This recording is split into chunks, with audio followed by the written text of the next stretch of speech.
রঙিন হরফের তাজভিদের নিয়মাবলী শিখব।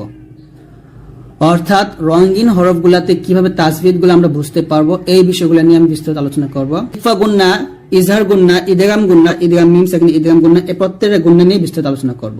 অর্থাৎ যদি আপনি আজকের এই ভিডিওটি সম্পূর্ণ দেখেন তাহলে ইনশাআল্লাহ আপনি সবকটা গুন্নাই ইনশাআল্লাহ বুঝতে পারবেন।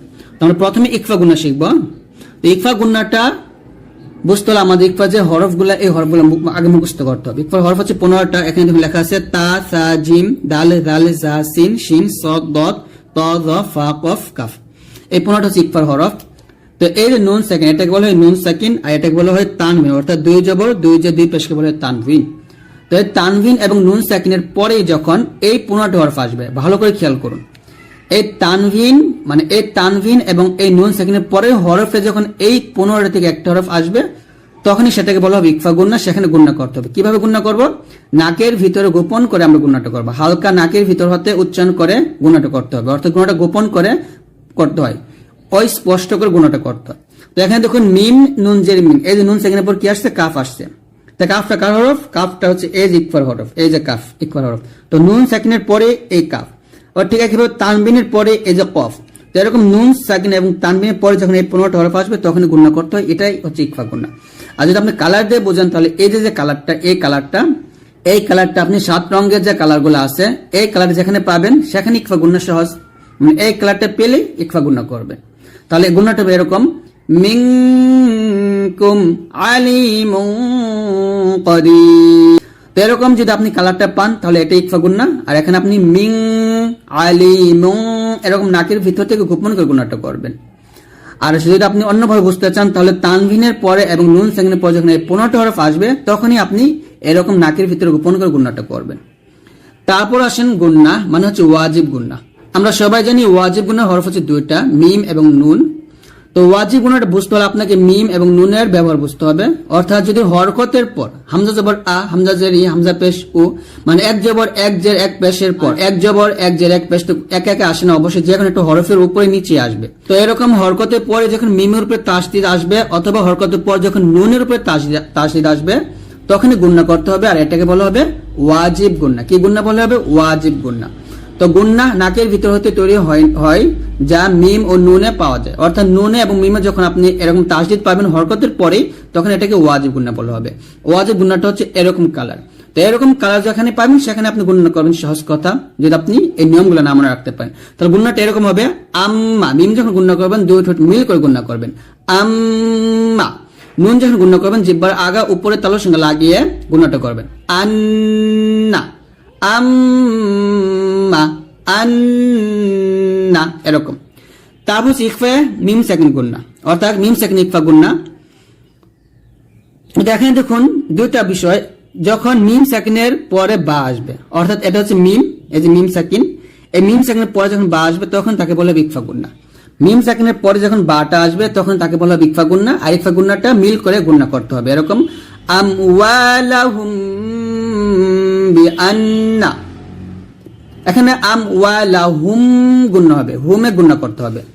তো যদি আপনি কালার দিয়ে বুঝতে চান তাহলে এই যে কালারটা, এই কালার যেখানে পাবেন সেখানে গুন্না করবেন আমওয়ালাহুম বিআন্না লাহুমুল জান্নাতা এরকম ভাবে গুন্না করবেন। এখানে জান্নাটা কি গুন্না? ওয়াজিব গুন্না। যদি কালার দেয় নাই কিন্তু এটা ওয়াজিব গুন্না, কারণ হরকতের উপর নুনের উপর তাসদিদ আসছে।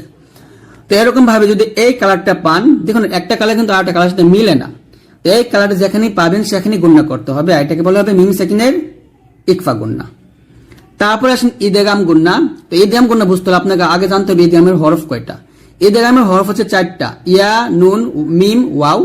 আর ইদগাম মানে হচ্ছে মিল করে পড়া, অর্থাৎ মিল হবে, গুন্নাটা মিল করে গুন্না করতে হবে। তো একই বিষয়ে যখন নুন সাকিন অথবা তানবিনের পরে এই 4টা হরফ আসবে তখন মিল করে গুন্না করতে হবে। এখানে দেখুন এই যে তানবিনের পর কি আসছে? ইয়া আসছে, এই যে ইয়া। আর এখানে দেখুন তানবিনের পর ওয়াও আসছে, এই যে ওয়াও। তো এরকম নুন সাকিন অথবা তানবিনের পর যখন এই 4টা হরফ আসে তখন গুন্না করতে হয়, এটাকে বলে ইদগাম গুন্না। আর যদি এরকম কালার পান, এরকম কালারটা আসলে সেটাকেই ইদগাম গুন্না বলা হবে। তাহলে বলতে হবে কুলুবুন ইয়াউমাইযিন ওয়াজিফাতুন এরকম। এখানে কুলুবুই হবে, বা গিয়ে ইয়াকে ধরবে, বুই গুন্না করবেন। ইয়াউমা ইযিউ দুই ঠোঁট গোল করে ইযিউ এরকম গুণনা করবেন। কুলুবুন ইয়াউমা ইযিউ ওয়াজিফাতুন, এরকম কালারটা পেলে আপনারা সেখানে গুণনা করবেন। আর এটাকে বলা হবে ইদগাম গুণনা বা ইদগামে বা গুণনা বলা হবে। তারপর কলকলা, খুবই একটা গুরুত্বপূর্ণ বিষয়। কলকলা হরফ হচ্ছে পাঁচটা, কফ, ত, বা, জিম, দাল। তো যখন এই পাঁচটা হরফের উপরে সাকিন থাকবে তখনই কলকলা করতে হবে। আমরা এটা সবাই জানি যে কফ, ত, বা, জিম, দাল এই পাঁচটা হরফের উপরে সাকিন থাকলে কলকলা করতে হয়। কিন্তু কলকলা যে মোটা হয় পাতলা হয়, কলকলার স্তর তিনটা, এগুলো আমরা জানি না অনেকেই। যাই হোক মোটাটা বলি, মোটা পাতলাটা বলি। তো আমরা সবাই জানি মোটা হরফ হচ্ছে 7টা, স, দ, ত, জ, গইন, খ, কফ। আর কলকলা হরফ হচ্ছে 5টা, কফ, ত, বা, জিম, দাল। তো কফ, ত, বা, জিম, দাল এই 5টা হরফের মধ্যে 2টা হচ্ছে মোটা হরফ, কফ এবং ত হচ্ছে মোটা হরফ, আর দাল, জিম, বা এই 3টা হচ্ছে পাতলা হরফ। তো যেহেতু কফ এবং ত মোটা হরফ তাই কলকলা মোটা করতে হবে, আর দাল, জিম, বা যেহেতু পাতলা হরফ তাই কলকলা পাতলা করতে হবে।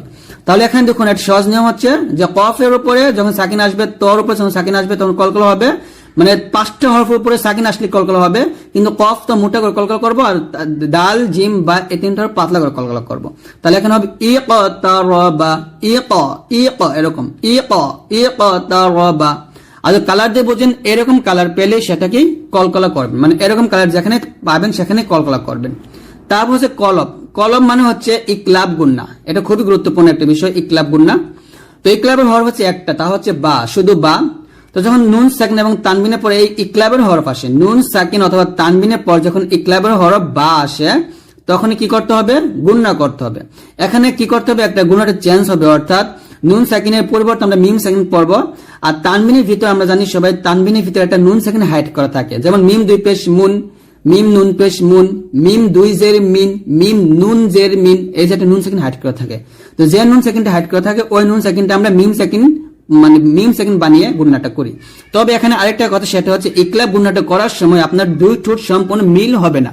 আমরা সবাই জানি মিমের উচ্চারণ দুই ঠোঁট মিল করে উচ্চারণ করতে হয়, যেমন আলি মুম এরকম আমরা গুণনাটা করি। তো যাই হোক আলি মুম হবে না, ঠোঁটের মাঝখানে একটু ফাঁকা রাখবেন, মানে একটু নুনের ভাবও এখানে নিয়ে আসতে হবে। পুরোপুরি নুনও করা যাবে না, আবার মিমও করা যাবে না, মানে একটা মাঝামাঝি শব্দ দিয়ে গুণনাটা করতে হয়, এরকম আলি মুম বিমা কানু, আলিমুম মুম, এরকম মুম বলবেন না, মুম বললে কিন্তু গুণনাটা অন্যরকম হয়ে যাবে, ইকলাব গুণনা সুন্দরভাবে আদায় হবে না। তো আলিমুম এটা না, বলতে হবে আলিমুম বিমা কানু, এরকম ভাবে এই ইকলাব গুণনাটা করবেন, যাকে আমরা কলব গুণনা বলি। এখানে সর্বশেষ গুণনা ইদগাম মিম সাকিন, অর্থাৎ মিম সাকিনের ইদগাম গুণনা। খুবই সহজ, যে মিম সাকিনের পরে যখন মিম আসবে তখন গুণনা করতে হবে মিম সাকিনের। আর এখন আরেকটা কথা, এই যে কালারটা, এই কালারটা যেখানে পাবেন এরকম কালার, এই কালারটা পেলে সেখানে ইকলাব গুণনা হবে, এটা আপনার কালার দেখে মনে রাখবেন। তারপর মিম সাকিনের ইদগাম গুণনাটার হরফ হচ্ছে একটা, তা হচ্ছে মিম। তো এরকম মিম সাকিনের পরে যখন মিম আসবে তখনই গুণনা করতে হবে, আর এটা দুই ঠোঁট মিল করে গুণনা হবে। দেখুন ইকলাব গুণনাটা দুই ঠোঁট মিল হয় না, ঠোঁটের মাঝখানে ফাঁকা থাকে, কিন্তু এখানে কিন্তু দুই ঠোঁট মিল করতে হবে। মিম সাকিনের পর মিম আসলে দুই ঠোঁট মিল করতে হবে। তারপর উপর আমরা আরেকটা গুণ শিখে আসলাম, সেটা হচ্ছে মিম সাকিনের পর বা আসলে দুই ঠোঁট মিল করে গুণনা করতে হয়। কিন্তু ইকলাব গুণনাটা কিন্তু দুই ঠোঁট মিল না করে গুণনাটা আদায় করতে হবে। তাই এটা গুণনাটা হবে ফি কুলুবিহিম মারাদুন, ফি কুলুবিহিম মারাদুন, এরকম ভাবে আমরা গুণনাটা আদায় করব। তো আশা করছি আজকের এই ভিডিও থেকে আপনারা এই গুণনাগুলা ভালো করে বুঝতে পারছেন। আর এই যে কালারটা, এই কালার যেখানে পাবেন সেখানেই এই মিম সাকিনের ইদগাম গুণনা করবেন। তো যদি ভিডিওটা ভালো লাগে অবশ্যই লাইক দিয়ে দিবেন। আমি জানি এই ভিডিওটা আপনাদের কাছে অন্যরকম একটা ভিডিও। তো যাই হোক এই ভিডিওটা অনেকেই হেল্প করবে, যারা তাজবিদ সহ মানে 7 কালারের তাজবিদের কোরআনগুলা পড়েন তাদের জন্য এই ভিডিওটা অনেক হেল্প হবে আমি আশা করি। তো যদি ভিডিওটা ভালো লাগে অবশ্যই লাইক দিয়ে দিবেন, আর অবশ্যই এই ভিডিওগুলো সবার কাছে শেয়ার করে দিবেন, আর অবশ্যই এটা লাইক দিয়ে দিবেন, কারণ আমি এই ভিডিওতে কিন্তু আপনাদেরকে গুণনাটা ভালো করে বোঝানোর ট্রাই করছি। তো অবশ্যই এটা ভিডিওতে লাইক দিয়ে দিবেন। তো সবাই ভালো থাকবেন, সুস্থ থাকবেন, আল্লাহ হাফেজ।